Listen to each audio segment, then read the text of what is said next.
you do the first time when you talk about some viruses, you got a little bit introduction from the previous speakers. And the viruses is actually the most important infectious, they call it infectious disease, and they are much more prevalent everywhere than any other pathogens you can think of. No, this is not in the shading. So, can you show? Okay. All right, so I was brought up in Calcutta, and I went to Presidency College. Probably many of you already know. This is the oldest institution for Western education in Southeast Asia. 1817 it was built, and so it was a big deal in my time to get into Presidency College. College was built, the building was by English. So a very similar building that I see in England. Then I had, after the undergraduate, I come in New York here. I am in Botanical Garden, a friend of mine take a picture. And in NYU, I had a scholarship from NYU to do study. After my coursework, I moved to Columbia Medical School, where Saul Spiegelman came as a cancer center head in the medical school, and I was very ambitious, and he was the top man in molecular biology, and I wanted to learn. There I was introduced to viruses. So Spiegelman was a pioneer of molecular biology, and many things he had done. He should have actually received the Nobel laureate, but he did many times expected, but didn't happen.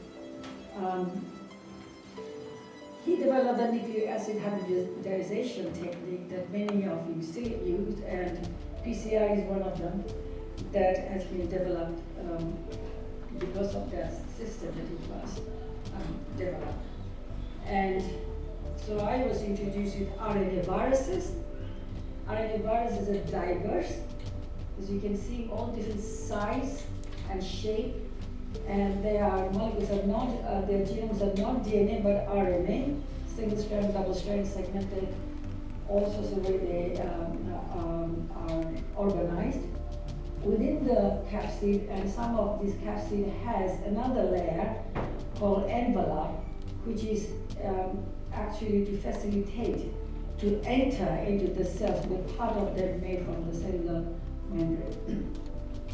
So I started to work initially with polio, because polio was a big deal that time, and always interested about the enzymes, how they replicate the genome. And so from polio, I then worked also VSV or rabies-like particle called rhabdoviruses, much more complex. Then, even in Spiegelman lab, I also work on enzymes in retroviruses. So I was introduced already about retroviruses. HIV is one of them, and later on I also worked with HIV in my own lab. Influenza virus also, and then I moved after in Rutgers, where I continued to work with virus enzymes. As a postdoc for 3 years, then I went to Birmingham, Alabama, as my husband at that time moved, also virologist in medical school. And my team, I studied with myself and a young technician and a postdoc. My subject was still molecular biology of viruses, particularly rhabdoviruses, but then I studied Bluetongue. There's a reason why I started in Bluetongue. Not only because my husband didn't study Bluetongue, I have to be my own, and also it is a highly interesting virus that you will see as a model system, because viruses are not completely independent of each other. There's something always similarity that I will give you some example. So I wanted to really take a virus that nobody knew, nobody knew how it works, nobody knew the molecular makeup. So I took the virus as a challenge at that time. I came in Oxford as biochemistry professor, and then I brought the Bluetongue with me group. I developed a big group that moved eventually 2001 from Oxford to hygiene tropical medicine. And then I also started to work related virus called rotavirus, partly just to compare how similar they are or not. So BDV is a real problem. It's an emerging disease. It actually infects wide range of vertebrate hosts, particularly sheep and cattle. And its sudden outbreak in Sardinia 2002 caused a tremendous amount of economic loss. And then 2006 to 2008, the first time Northern Europe got the blue tongue, and this wiped out a lot of small farms in Germany, Belgium, Luxembourg, France. It's emerging in Europe now. And it acts as a model system for, as I said before, for similar viruses. It belongs to a big family. They have 15 genera, and each one has large family species. Rotavirus is one of the major problems, of course, all over the world. 500,000 children still get sick, and many die because of the infection, even though we have now vaccine, not always working. So blue tongue, major cause, as I said, is a sheep, and they 70% actually have serious disease and high mortality. And also in Europe and USA the disease is endemic. We see cattle get very sick and died in 2006. Many cattle farms also lost their cattle in Europe. Another problem is, unlike rotavirus or other members of the family, the blue tongue and the whole genus OBE virus, they're sprayed by a mosquito-like vector. Is a gnat, Culicoides vector. So wherever we have these vectors and circulating, we will have the virus spread, as you see right here. India actually have a major problem, and America also, and Africa. It's originated in Africa actually. Many different stereotypes. Stereotypes means the different proteins changing, outside protein changes continuously to recognize the receptor. So they change. So another important features of these viruses, the whole class of BBSRC, that they have circular particle, they have double-strand RNA, not single strand.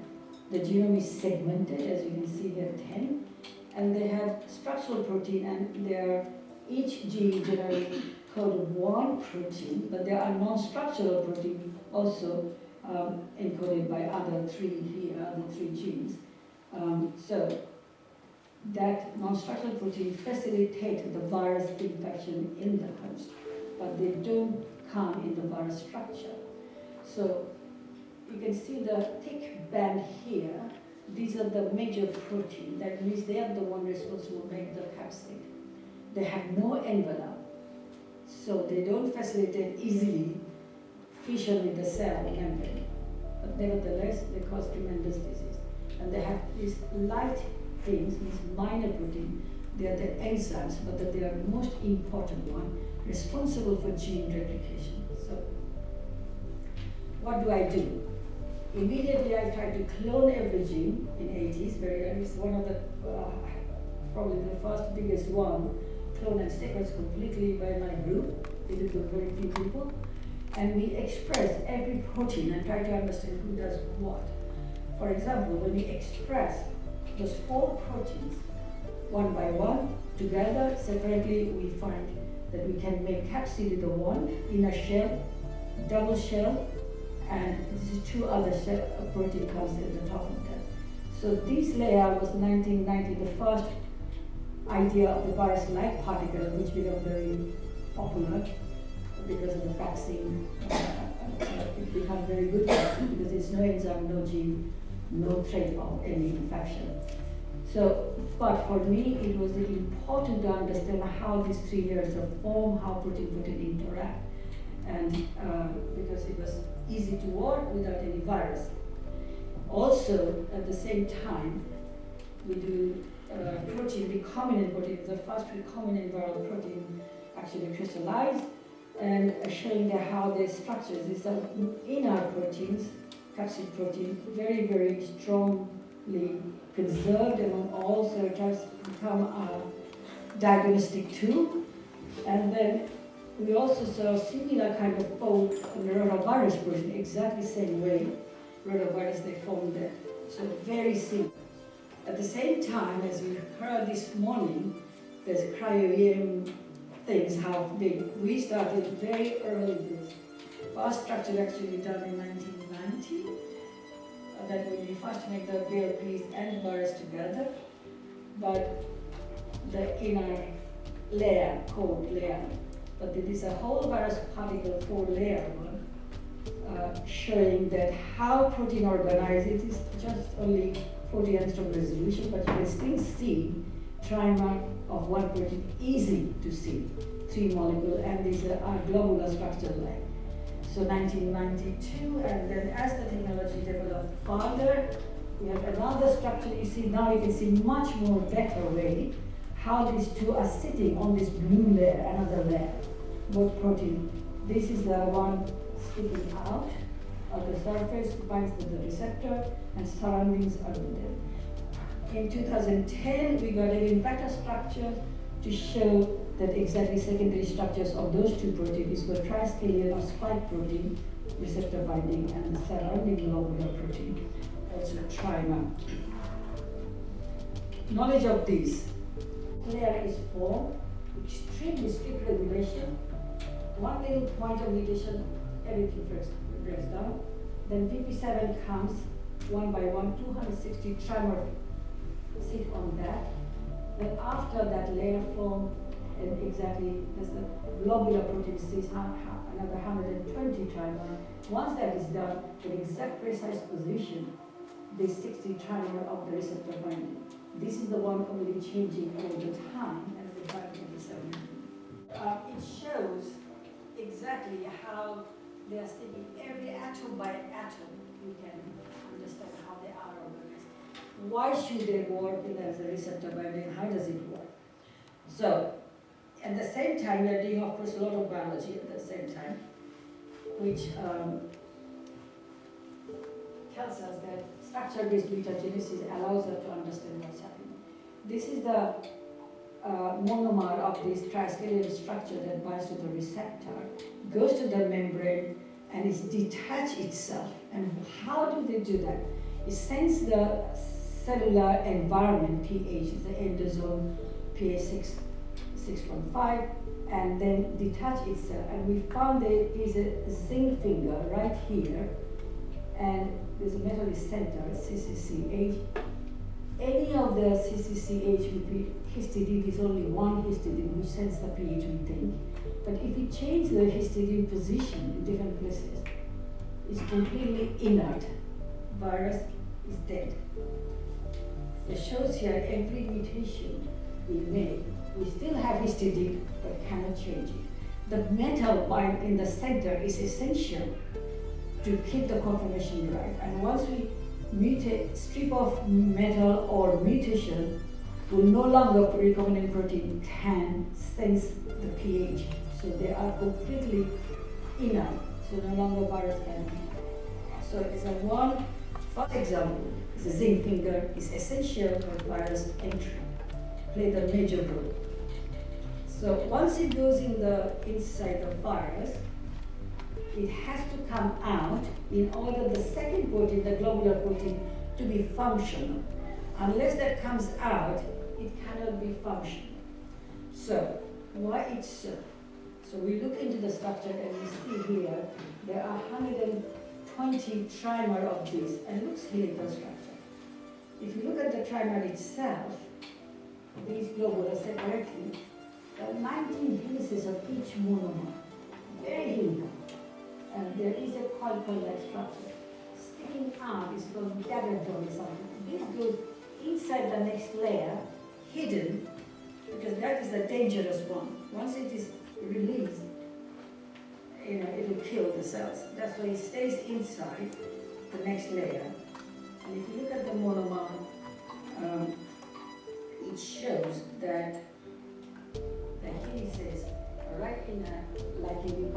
falling domain or is a parallel here, standing, and that this dagger domain is inside. It has to be out, and it has to sense the low pitch of the next compartment, which is the late endosome. So it goes to the next compartment. There are tremendous number of histidines on those helices junctions. And all of those, if you mutate any one of them, virus is dead. As a cluster, they are doing something to make it functional. If you don't have histidine, put it alanine, they are dead. No good. Why it's so? Because in late endosomal pH, this, if you treat with acid, this is the virus now. No longer BB2 there, the triskeleton structure.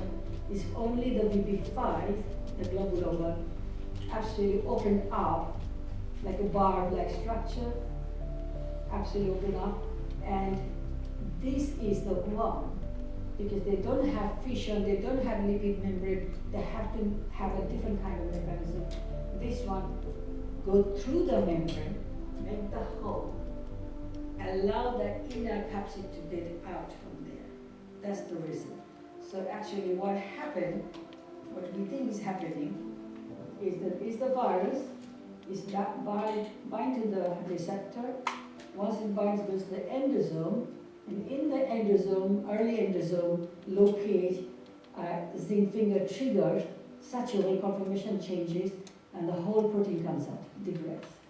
The next layer comes out, and here is an early and late endosome, which is in lower pH, with 5 here, and as soon as it comes here, is trigger those helices to come out like an absolutely barb-like structures, so that the dagger domain is right on the end that we see here. So this dagger domain then interacts with the membrane, makes the hole completely, and then they destabilize the whole membrane. This big structure comes out. Most viruses, when they infect flu or others, influenza virus or HIV, they will trigger, the gene will come out. These genes cannot come out because they're double-strand RNA. They will stop the virus infection. They're interfering for virus. So they must stay within this particle. So they're hiding here, the genes, 10 genes.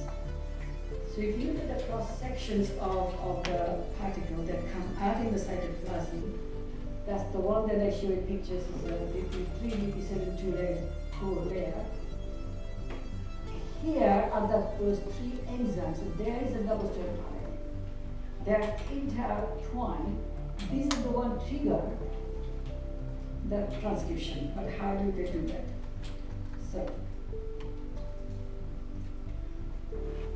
recently we did the cryostructure, the whole particle, high resolution and asymmetric position, and showed the polymerase is underneath this shell, the BB3 shell. There's 2 latches or the arms holding the polymerase in the right position. Okay? But as soon as they go inside, there's some kind of cues coming from the environment of the cells that allows those latches to come out and polymerase to be active.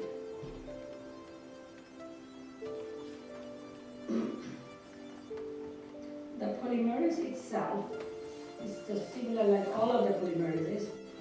Has a thumb, core domain, and the fingers, but it also has an N-terminus is protecting it here, and a bracelet domain is holding the polymerase. And the shell is holding with the 2 arms as well. So it shows here that how the polymerase is actually getting the trigger from the shell itself, that it is time for it to go to be functional, because those arms become open up and get them to out there to work with the genome. So here you see the end bar part of the how the shell latches come out and let it go, so we start to work. We work also in the similarly, in the same way with the rotavirus. Well, where's the movie? So it's showing how the transcription works. And double-strand RNA synthesized. So you see the template double-strand RNA separate. The minus strand goes as a template. Make the positive strand transcript do one. Once they're done, minus strand go back to the previous partner of positive strand, and the transcripts comes out through the shell, through the five-fold axis. So it's going on cycle again and again. So fantastic, high resolution, actually functional particle that we can see now in cryo-EM is a huge structure. Multiple protein. And it says here in the static that when the transcripts comes out, they're all here. These are the 10 transcripts that come out for rotavirus 11 transcripts. They're the one at the starting point for new virus. They make proteins, they make the genomic RNA. How do they do that? We show, first of all, we take all of these RNA, take them together, put it in the cells, no virus, it makes virus, different genetics. But moreover, you can build up the virus, as Shah mentioned, that you take the 3 enzyme proteins, you put the 10 transcripts synthetically made, and you make a complex. You make the one shell that's latch, that offer to hold the polymerase, and then you do the second shell to stabilize the structure. You make the core and the test tube. No other thing, no cells, nothing. And once you make that, you can see if you put it in cells, that particles can spread cell to cell, making new viruses, completely synthetic. What does that give you? The power to understand exactly which gene does what. The question is, first question we ask, the 10 genes, how do they select 10 genes in the cells? That this is my genes, I'm not going to take any cellular RNA, I'm going to take this one to put it there. How do they select that? There must be some kind of sequence, and how do they do that?